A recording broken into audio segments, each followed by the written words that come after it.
Naabot po ang mga gamit at ari-arian ng isang Pinay nang masunog at tinitira niyang apartment dahil nag-short circuit umano ang aircon sa kwarto niya.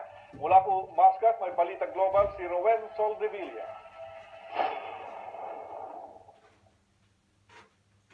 Siyak at hindi pa rin makapaniwala si Luz Santiago at ang kanyang mga kaibigan nang masunog ang inuupang apartment noong linggo ng madaling araw. Napakasakit yung pangyayari, magpapasko pa naman. Many things lost na hindi natin akalain na mangyayari.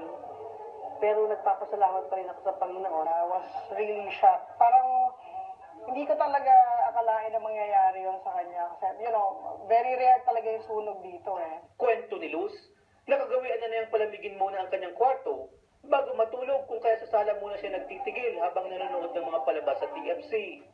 Nakatulugan na niya ang panonood ng TFC sa labas ng kwarto niya. Nanonood din ang kanyang kasama sa apartment, kaya nalaman agad na nasusunog ang kanyang kwarto. Pagbukas ko ng pintuan ko, sinalubong na agad ako ng usok na maitim na usok. Tapos itinutok ko yung camera ko dahil may flashlight siya, pero wala talaga akong makita. So, kinlose ko siya, tumakbo na akong palabas. Tapos, kinutok ko na yung mga neighborhood namin. Sa inisyal na investigasyon, nag-short circuit ang AC na naging sanhi ng sunog. Wala nang natira lahat. Wala talaga. Totally wala. Pati nga pantyad, wala eh. Totally wala. Wala. As in wala.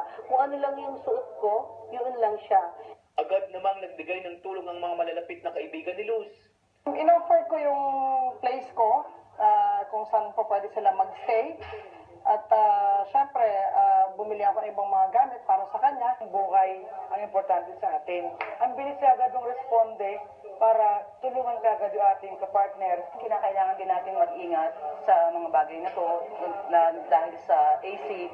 So kinakailangan ipapa-check up talaga natin yung AC natin. Nagpaaral naman ang opisyal ng Philippine Overseas Labor Office sa ating mga kababayan na mag-ingat at laging checkin ng AC at electrical wiring sa tahanan. Para sa mga nais tumulong kay Luz, maaari siyang tawagan sa telephone number 950-81095. Rowan Soldevilla, ABS-CBN News, Muscat, Oman.